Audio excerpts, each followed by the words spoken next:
Let's talk about this conference tomorrow. President Obama has proposed $2.8 billion towards relief efforts. $1.2 billion would be going towards recovery and reconstruction projects coordinated by the United States Agency for International Development. What would you like to see come out of this conference tomorrow? Well, essentially what I said. First, ensuring that there are no loans, just grants. Secondly, reparations from the countries that have destroyed Haiti and profited from that.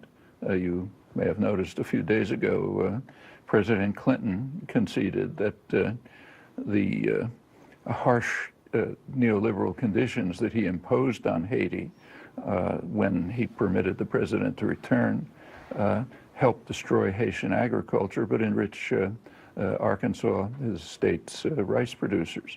That's been going on for a couple of hundred years, and there should be a compensation for that, serious compensation, substantial compensation, primarily France and the United States, but Canada too. To the tune of what? The aid should be, to the tune of what? Yeah, in other words, what levels of compensation?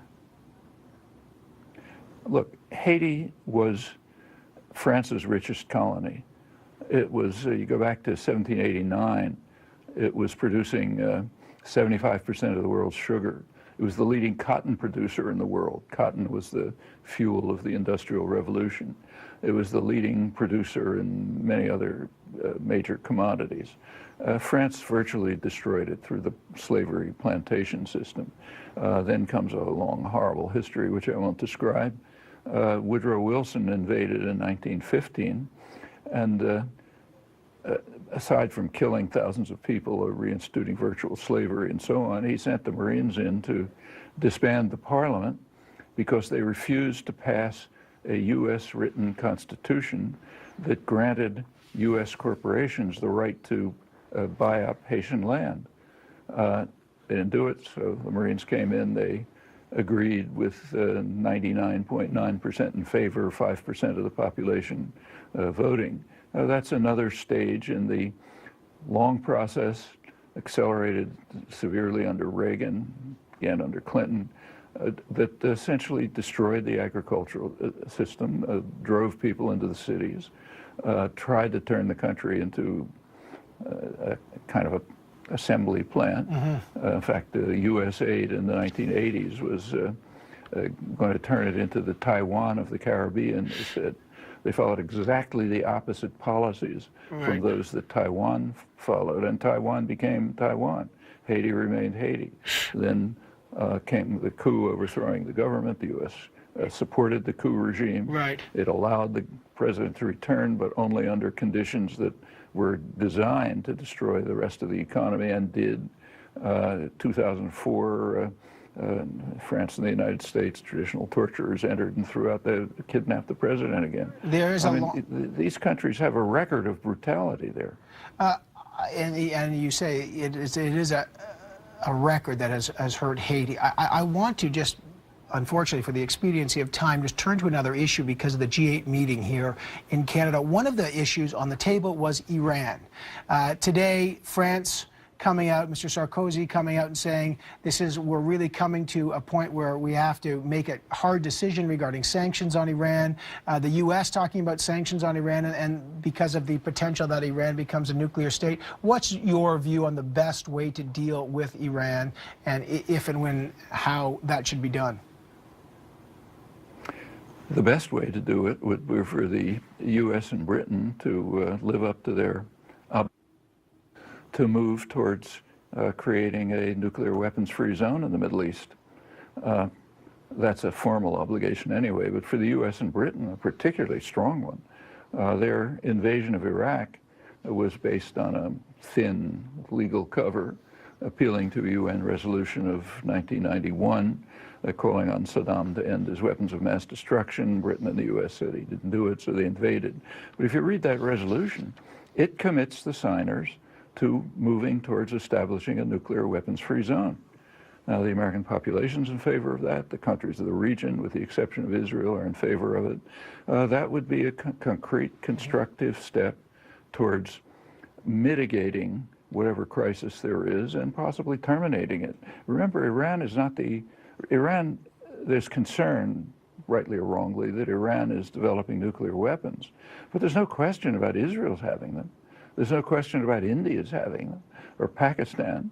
In fact, those are the three states that have refused to sign the Non-Proliferation Treaty. They're all developing nuclear weapons capacity. There was a Security Council resolution last September calling on all states to join the Non-Proliferation Treaty to open up their facilities to inspection. It was the United States immediately informed India that it didn't apply to them. The International Atomic Energy Agency passed a resolution same time calling on Israel to join the NPT and to open up its facilities. Europe tried to block it. It was voted anyway. The U.S. immediately informed Israel it doesn't apply to them. I mean, how can anyone in the region take this alleged concern over Iran seriously? I got about less than a minute left, Mr. Chomsky, which I apologize for, but I just want to, the other big discussion today was Afghanistan and the idea that both Britain and the United States pressuring Canada to stay in this mission beyond 2011 because they say it's geopolitically important and it's winnable. Your view on that? The issue isn't whether it's winnable. Like when the Russians were there, we weren't asking, is it winnable? We were saying they have no right to be there. What should be done should be determined by Afghans. And I think that's possible. This is in a minute, we can't talk about it. But there are forces in Afghanistan which I think can make the decision as to what should be done. My feeling, and this shows up in Canadian-run polls, in fact, is that the population wants intervention, but with schools and hospitals and reconstruction, not with bombs and bullets. Right, and of course, the one other issue that we keep talking about is the role, the allegations about detainees being turned over to Afghans who are then tortured by the NDS. Any views on that, and perhaps CIA involvement in that, and the American involvement in that situation that may shed light on the situation here in Canada? Well, I don't know about the details of that, of course, but the whole detainee situation is one of torture. I mean, how can anyone doubt it? Bagram, Guantanamo, these are torture chambers. That's why they were picked to be outside the domain of American law. The rendition programs, which torture goes on right in Bagram. Maybe they hand it over to Afghans to do the same.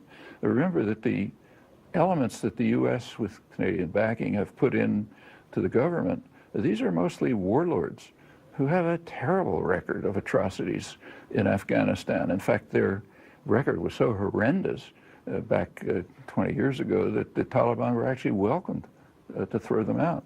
Now they're back in. So sure, you hand them over to these units, they'll torture them. Noam Chomsky, great pleasure to speak with you on a wide range of issues today. Always welcome to come back, sir. Thanks. Thank you. That's Noam Chomsky from Boston today on a wide range of issues from Afghanistan to Haiti.